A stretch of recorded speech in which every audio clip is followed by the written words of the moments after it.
Welcome to Jazz Zone Together, our new online jazz community where we will provide jazz education resources, interviews with jazz educators, artists, and celebrities, along with valuable tips and repertoire suggestions. Today, we're honored to welcome Mark Taylor, one of the nation's most successful and prolific jazz writers. Mark spent 24 years as staff arranger for the U.S. Army Blues and certainly is one of the most highly published jazz writers in the market today. Now I'll turn the mic over to Dick Dunscomb to conduct our interview with Mark. Dick, it's all yours. Thank you, Bob and Mark. Hey, man, it's so good to see you. Good to see you, Dick. Been a lot of years. It's been a lot of years, my friend. It sure has. We've been down that road a while. Yeah. So what we usually do at the beginning of the interview is ask the person to give us a little bit of their background. Where did it all start? And what led you down your path to musical success? Okay, I was born in Dayton, Ohio, which is not what you'd call a jazz mecca, but there was a lot of jazz players that came through Dayton, Ohio. But I was lucky. I was raised in a house where jazz was played all the time. My dad worked in a factory, and my mom was a printer. And as soon as he got home, the needle dropped. You know, he was always listening or always buying records, and my brother's a musician too. You know, so it's like we didn't have a chance. But anyway, and when I was about 12, they started taking me to concerts and dances. And first band I saw was the Kenton Band, about 61, I guess. Mellophonium Band, and then Woody Herman, and I got to see Ellington in 63. And, I knew what I was going to do pretty early. Although I was working in my uncle's factory right after I got out of high school, because I didn't know whether I wanted to go to college or not. But then a friend of mine from Ohio called me up from North Texas. He had just started down there, and he says, "Man, you got to come down here." So I did. And I spent, 5 years in North Texas, huge town now, south of Denton. And it was a Class A high school. And they had a great jazz band. A friend of mine was leading that band, or was there before me. And that's where I learned how to write for young bands, because that was it was a 200 kid high school. And, they couldn't play a high C, but they could play the heck out of a G above the staff. So that's where it started with that, with grade 2 and grade 3 writing. Most people don't even have a clue where to go from there. But it just kind of fell in my lap. So anyway, while I was at North Tech, I spent a year at that public school and then realized I wanted to go back and get my master's. So I went and got my master's. And while I was there, I got hired to do the Kenton clinics in the summer to teach them. And that led to other things, which we'll talk about soon. But that's where my background was. But I was always, during my high school years, I was a jazz fan. Well, everybody loved the Beatles, which I wasn't into, but, later in life, I've come to realize that there was something happening there. That's for sure. There's music everywhere, there's something happening in music. Like Ellington says, there's good and there's bad, like Duke said. So it just led to each step of the way. After I left North Texas, and that was the thing in North Texas, I made a lot of friends, lifelong friends. And that's one thing I tell students nowadays is that, your high school friends are your good friends when you're in high school, but when you go to college, you make lifelong friends. And that lifelong friend's going to hire you someday. So be nice to them. Even I wish I'd sometimes I think back and I wish I had taken that advice at certain times in my life, but that's a good metaphor. Yeah. So in North Texas, I met when I was working on I finished my master's and I couldn't find a job. You know, I was looking for a teaching job. In fact, I think I met you, Dick, after I was in the Army, but I knew of you. Were you at Illinois? Is that where you were? I was at Champaign Central High School. Oh, you were? Yeah. Okay. And I didn't know that. And anyway, so I was doing a post masters, I guess, 1 semester more at North Texas. And the guy from the Army Blues came and played in my band, the 2 o'clock band in North Texas, which is the second band. And he knew I was looking for a job. He said, "Would you be interested in a military job?" And I said, "Yes, I would," because I'd seen the airmen a note when I was in Ohio when they came through town. My dad knew about them and all that. I never heard of the Army Blues, which he had just come from. He had left the Army and went to, his name was Tom Gauze, trumpet player. He had left the Army and gone to North Texas, different players and old recording. But anyway, Tom got me an interview at the Army Band, and they actually made a slot for me at the Army Band. They didn't have an opening. They decided they wanted me. So there it is. Well, So, that's a good journey, man. That Yeah. really, you hit all the spots on the way to the service. Let me also tell you that this year at the Midwest Clinic, the featured service band is the Army Blues. Oh, great. Yeah, Yeah. so we're really looking forward to that. Yeah, I spent a few times there with them. I know you did. 24 Yeah. years, yeah. So you have obviously had a long and very productive career with the Army. Can you give us some of your memories from those years and maybe some of the significant performances and maybe a story or two? That I can tell. Yeah. Yeah. Okay. Well, the first thing I'm going to say is while I was in North Texas, I never once stepped in the concert band hall. You know, I was a jazz guy, you know, and just staying that area. I had to play in a secondary concert band, which I hated, you know, but that's one thing I tell students is don't pass up an opportunity to experience other avenues. Because the first assignment I had when I got to North Texas was to write a chart for concert band. When I got to the Army, when I got to the Army from North Texas, I walk into the Army and they hand me a vocal background for a concert band. You know, I didn't even know what key the euphonium was in, but I figured it out. And I figured it out because I studied, you know, the Mancini book is one of the greater arranging books. And I just figured, why don't I treat this concert band like Mancini's orchestra? You know, and that's what I did. And of course, I was lucky. The colonel loved the chart right off the bat, you know, so I was home free right off the bat. So, and the other thing that happened, I was hired to write for the jazz band, the Army Blues. And the first thing that happened was they wanted to do a record, and they did a record of all my tunes. So, and I got to produce that, which was my first time doing that. That's okay. Mark, I'm sorry for interrupting, but before you go on, let me share a comment that I heard from Colonel Allen, who was your colonel at that time. He said, Mark Taylor never missed. He hit on every chart he ever wrote. Jeez. What a compliment, huh? Yeah. So anyway, the Army thing, I mean, the greatest thing about the Army band is the quality of musicians. I mean, it's gotten better every year, and now it's off the charts. And those people were all my lifelong friends also again.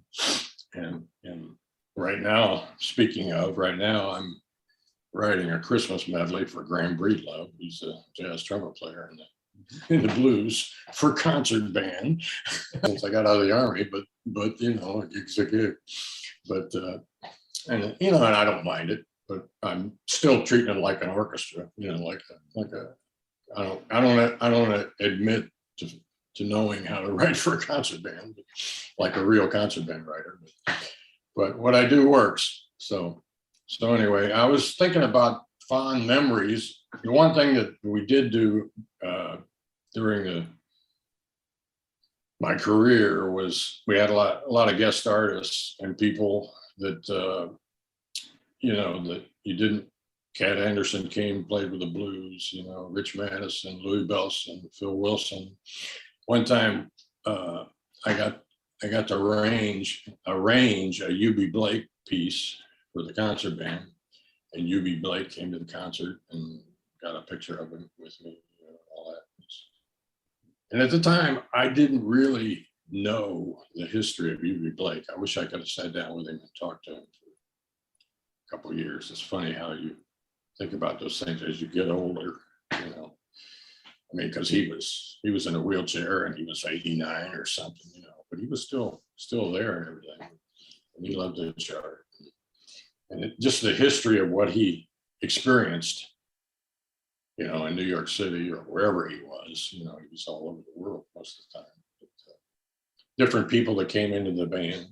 You know, we did the first, I don't know if you remember, the first Clinton inaugural. The LA people put on this big show downtown at the Lincoln Memorial. It was an HBO special, and Quincy Jones produced it, and I was the musical coordinator. And all the military bands participated, and I had to make sure all the music was there for all those bands, and that was quite an experience. I got to meet Quincy and a lot of the quote stars at the time, you know, not jazz stars. Well, there were Jerry Mulligan and people were there. They did the saxophone thing, but I didn't get to hang with them. You know, it was like Diana Ross and all kinds of stars. But that was a pretty neat thing to do. It was a lot of headaches. I learned about last minute. TV shows are all last minute productions, you know. The day before, I need to raise that a key, you know. And we didn't have finale at that time. So some copyist had to raise a chart a half step. And there were times when the band played, you know, we'd do gigs and the artist would say, that's too low, I need it up a half step. And we just have to have the band play it up a half step. And of course, these musicians could do that, which in a school situation might not work out too well, but in a professional situation works. You know. Got to do. At the end of my career, there was a trombone player in the blues, Matt Neese, who was a big Kenton fan, and he grew up playing my charts. So he came up to me one time. He said, "How'd you like to do a Kenton Christmas concert?" And they let me conduct a Kenton Christmas concert. So we did that for about, I guess, the last 6 years of my career. We ended up kept doing it after my career at Blues Alley in DC. You know, that was always exciting. We actually did a regular Kenton tribute concert too, which was a lot of fun. Great players. Jeez. So it was a wonderful experience. It's, you know, in any job that you have, there's going to be a time when if you've been there long enough, you're going to be the boss. And I was the boss for the last 6 years I was there in the arranging staff in the library. And that convinced me that it was time to move on after 24 years. So, you know, too many meetings. But anyway, it was a great experience, great memories of a lot of great players. And a lot of great friends, lifelong friends. So it was a splendid career, Mark, and I'm happy to say that I've seen a lot of that and experienced a lot of your great influences in the Army blues. Now, you mentioned the Kenton Band. Tell us a Mhm. little bit about a story or two about working with that band. Well, there's part of my Kenton history that leads up to that. It was kind of inevitable that I was going to do something with the Kenton band. My dad was a big Kenton fan. And he ended up, and I didn't know this until later in life, that in 1944, when my dad was in the service, he was in England, and my grandfather had a machine. I don't know why, because my grandfather was not into music, but he had this machine where he could make a record off the radio. You know, he could press a record. And I don't know whether Dad got that before he went to the service or what. But anyway, my grandfather taped the Kenton band a live broadcast, and he saw that Stan was going to be downtown at a record store, so he went down there. And he asked, he told Stan, I want to give you this record. Would you please write my son in Europe? So my dad gets a letter from Stan Kenton during World War II, which started a correspondence. My dad was writing back and forth to Stan like for 10 years. And whenever he'd go to see the band, even when I got to see the band in the 60s, my dad still was too afraid to go up and say hey to Stan. He even talked to him, but he wrote letters back and forth, which is, I guess he was shy. But because Stan was bigger than life. But anyway, in the 70s, my dad got to be friends with Dick Shearer, who was the lead trombone player in Stan's band. And I was in North Texas by then. And he played a couple of the tapes of my bands in North Texas for Dick. And Dick was the one that got me on the clinics. And the first clinic was in Missouri, and the second clinic was in Toronto. And I'm seeing these every day. The Kenton band would rehearse at 4:00, and everybody would bring in new music, you know. And this was a fluke. I said, I think I can do that. So, because I'd been writing for the North Texas band, you know. So I sat down and I wrote a tune of mine called Samba de Haps. And I wrote the tune and wrote the chart on Tuesday, and Wednesday I copied the parts, and actually Friday of that week, I took it into rehearsal, and that night he played it. Yeah, and at the rehearsal, he asked me, can I buy it? You know, and I said, you know, I mean, how lucky can you get? So it was, and 6 months later, it was recorded on Kenton 76. So he was, you know, and he published it too, which was the beginning of my publishing. Not the real beginning, because I had published some easy band charts before that, but that was getting on the map. And the second album, the next summer, I took 2 charts in, and he recorded both of those. So, I mean, that's what I tell students, you got to be prepared. I was in North Texas a couple of years ago. Richie brought me down to do one of these talks or whatever. And I tell students, you just got to be prepared, you know. I mean, because if you got an opportunity, you got to jump on it. If you fall down, so what? Yeah. But I mean, there's going to be times when you step in a hole, but sometimes you get lucky. I consider myself definitely lucky on that end. But anyway, Stan, until the end, you know, I was one of the arranging staff. So yeah, it's just like, geez, I was 27 at the time.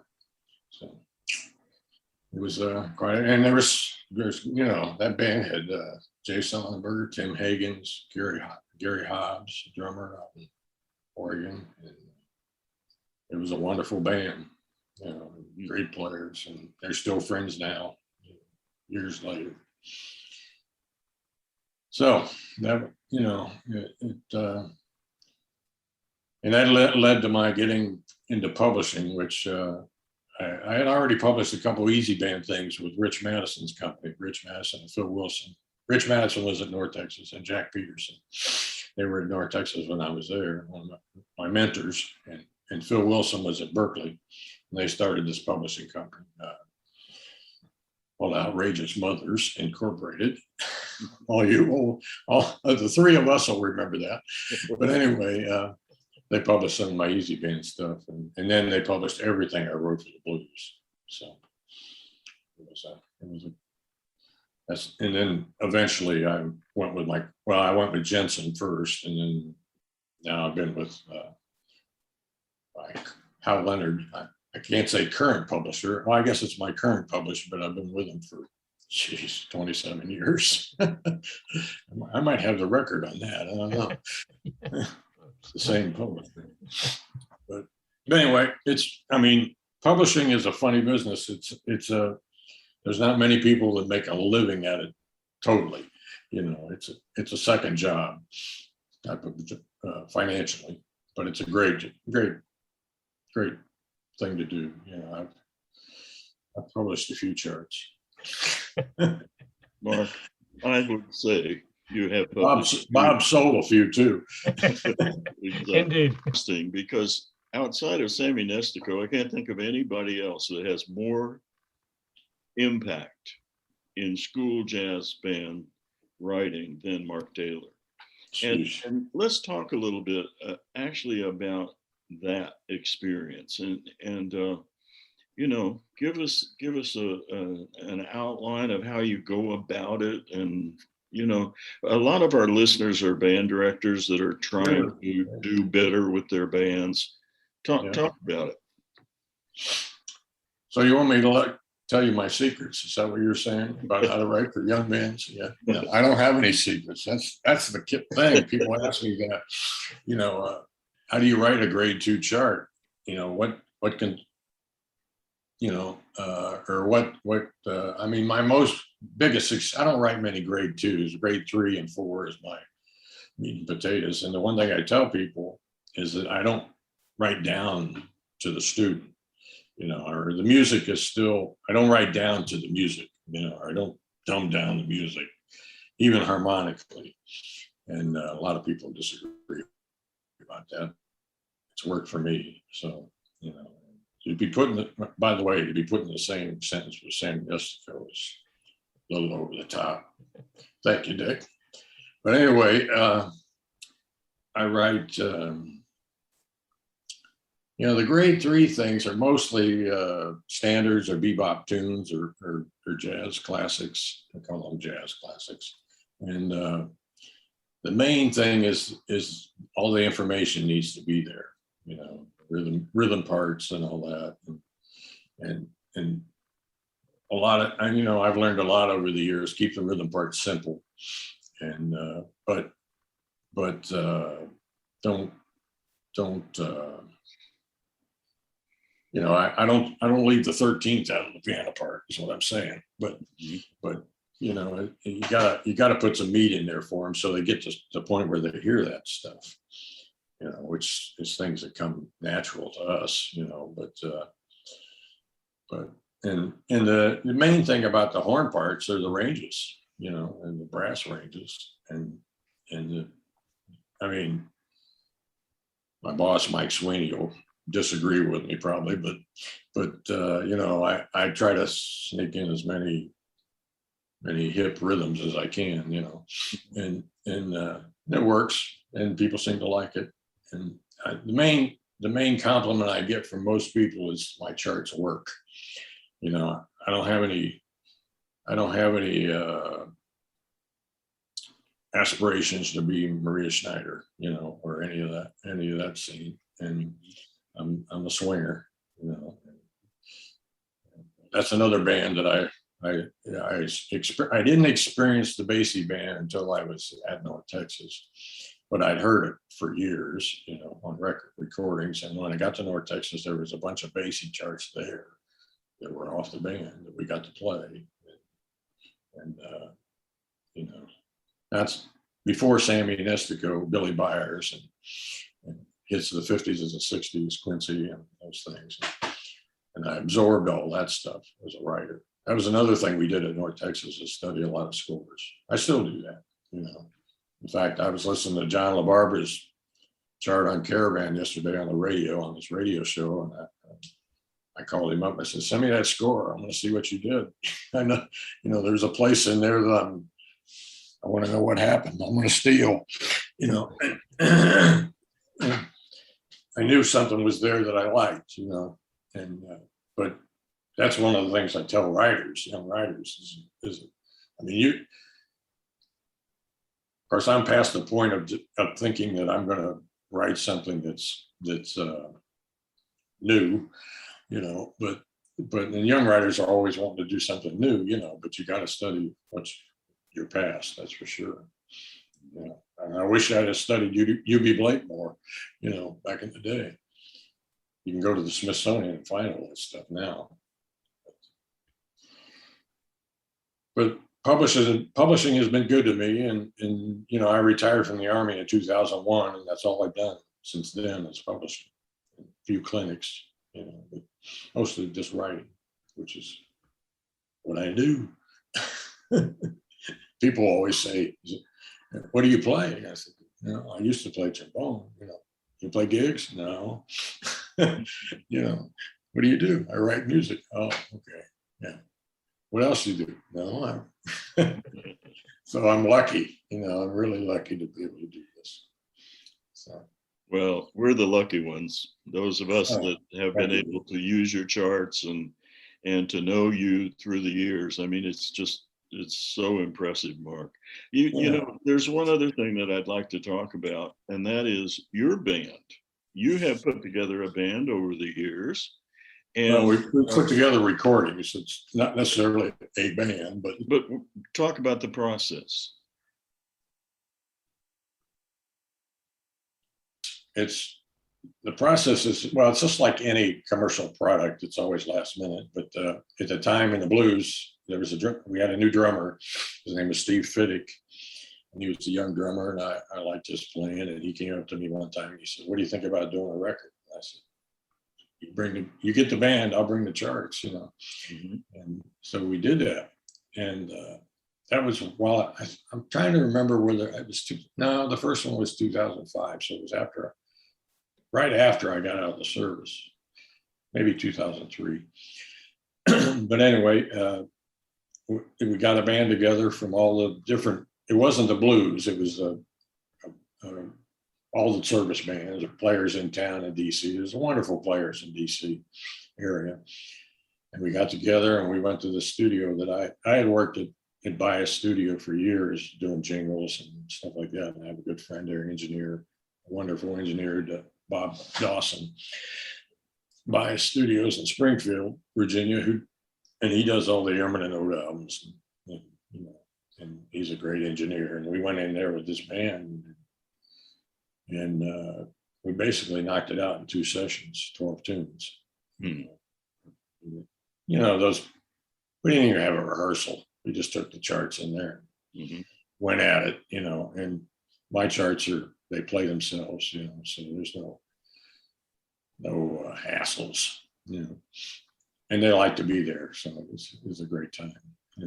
And then the second, we decided, you know, we had some success. Well, big band CD, how much success can you have? You know, not much, but it's a lot of fun to do, and it's a vanity project, I like to call them. But we decided to do a second one, and I always wanted some of my fondest recordings from the 60s are live recordings. Woody Herman's live, 63, Basie at Birdland, you know, Stan at the Tropicana.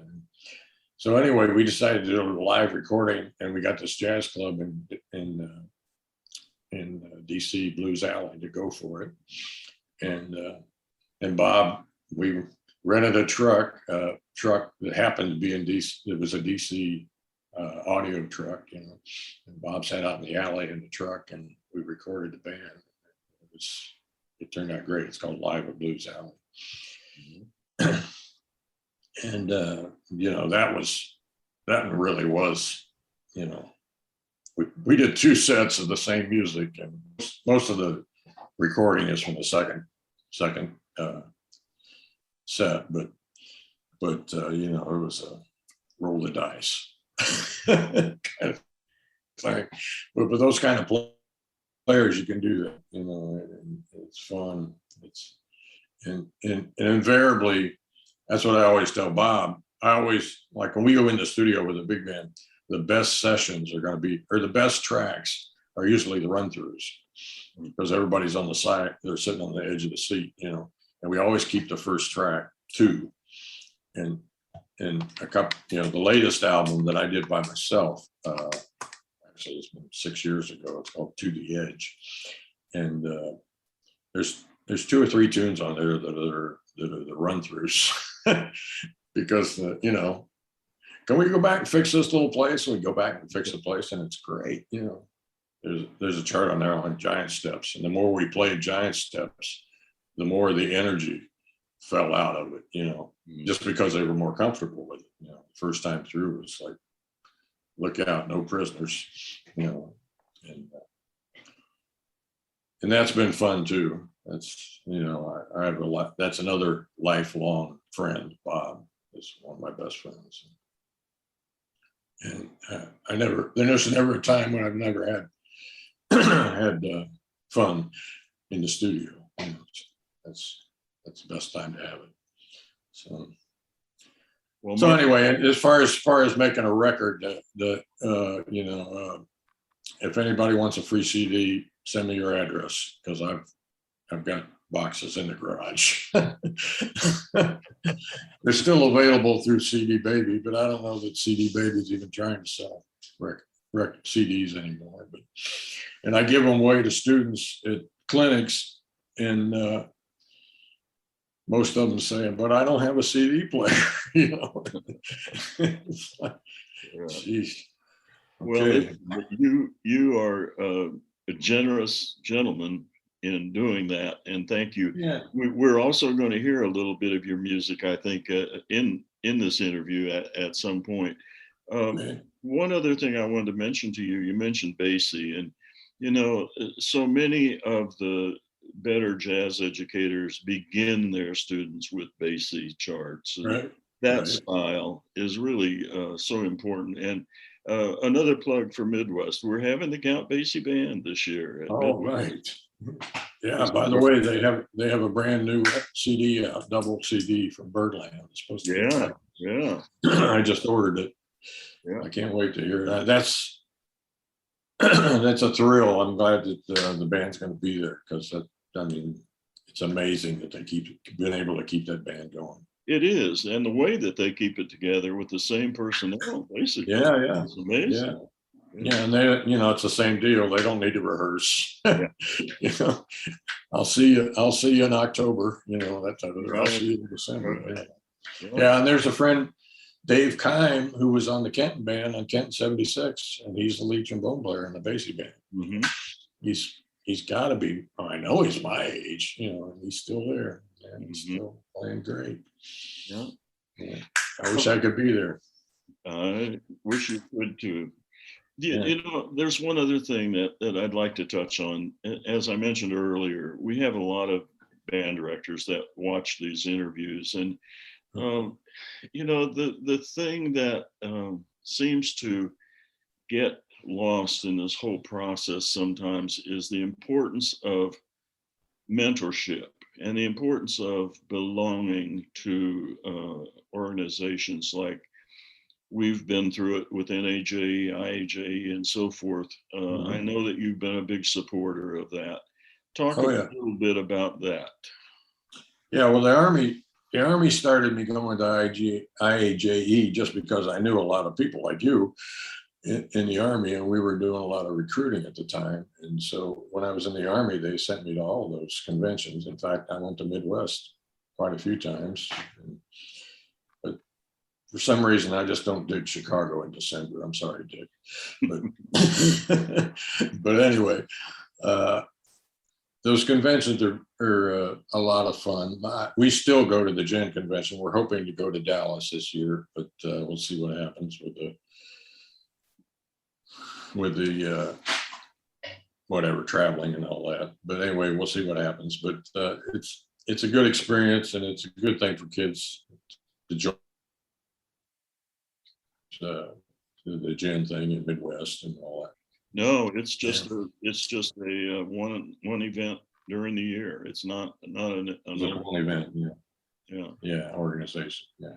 Yeah, well, it's pretty amazing too. There's all kinds of concerts. The Gen thing is amazing. Last year they did it all online, and I couldn't believe how well it turned out. It really worked out really well.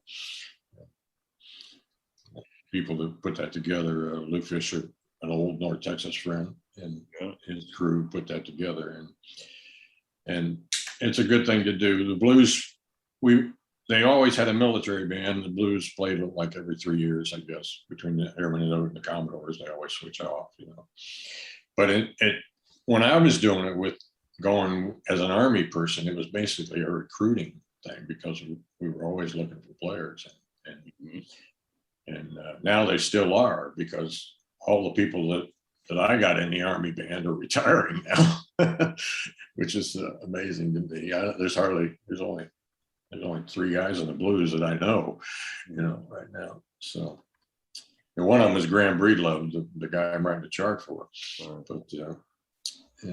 But he, and I used Graham. I did one thing Hal Leonard had me do over the years is do this play along series, and Graham was the trumpet player in all those play along sessions. So it's a payback. All right. Well, this has been fantastic, and you have shared so much valuable information with I hope so. Our viewers. Now, let's enter into one more conversation before we close out. Tell us what you're currently up to, and what does the future hold for you? I'm hoping to make it through my 70s. Yeah. No. But well, I'm doing some commissions, which, by the way, Dick, you commissioned me a few times over the years. Thank you. Yeah, and I'm working on something. I don't know if you know Jeff Rupert at University of Central Florida.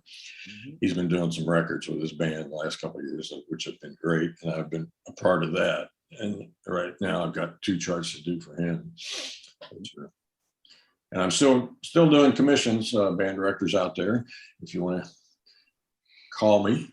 But and the publishing business is coming back. It's going to be, it's hurt. Well, this whole thing has hurt everybody. But no, I think with the schools back in and everything, it's going to come around. But we're living here in North Carolina now, and we're close to the beach, and I'm still writing. Not every day. That's that's another thing that is. Different writers do different things. I mean, Sammy told me that he would get up and write something every day, and most of the time he'd throw it away,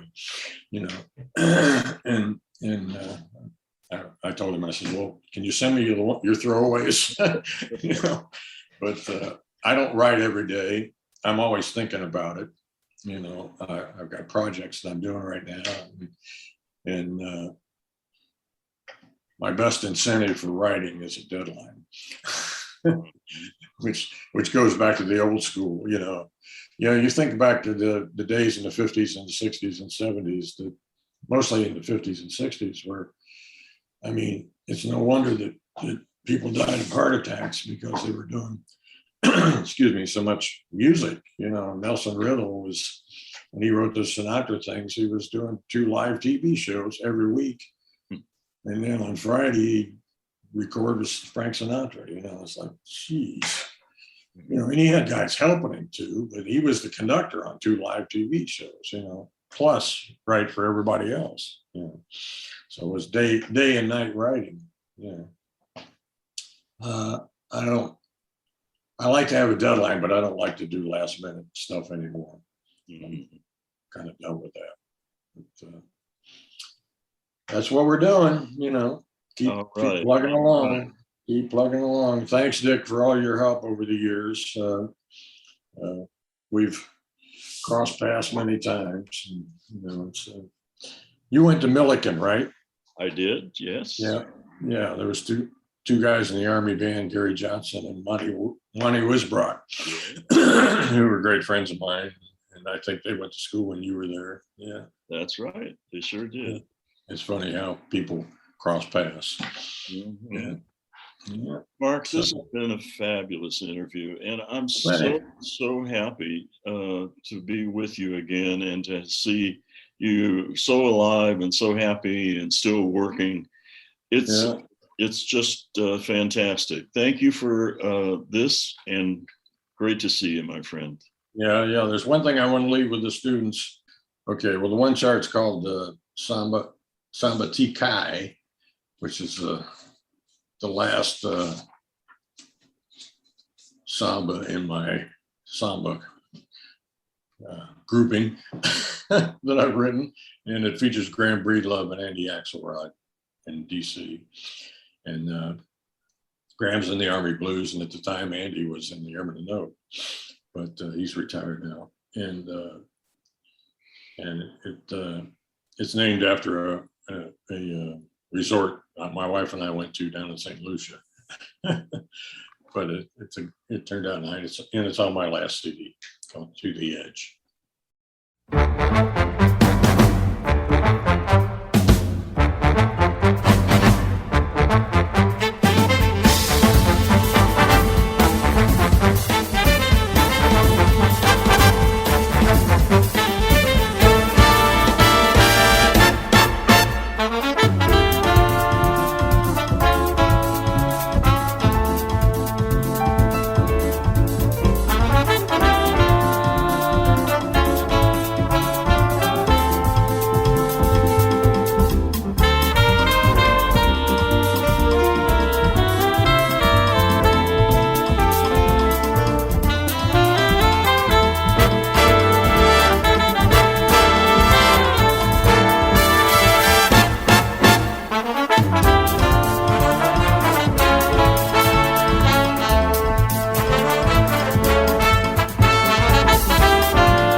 The other tune is called Love Matters the Most, which I wrote for my wife. And one version, you decide what you want to do with it, Bob, but one version is a piano vocal one, features Dolores King, the late Dolores King Williams, and my friend Tony Knocker on piano. One thing I've been doing in the last 5 or 6 years ago, I've been writing some tunes, and John LaBarbera has been writing lyrics to them.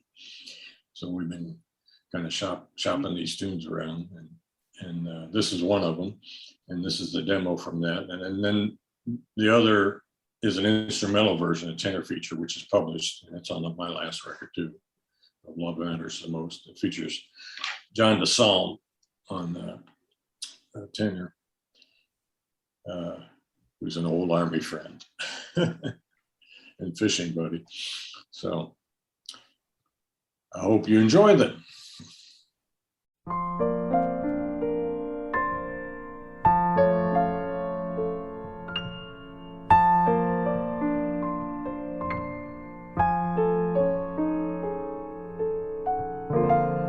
Always thought we knew every pleasure that life gives to you. Now I see how blind were we, 'cause love matters the most.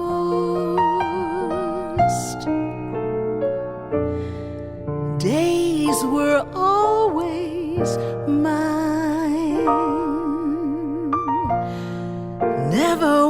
and saw the passing of time.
Thank you, Mark. We appreciate your input. To our viewers, thank you for watching. We hope you enjoyed today's interview with Mark Taylor. Please watch for future episodes.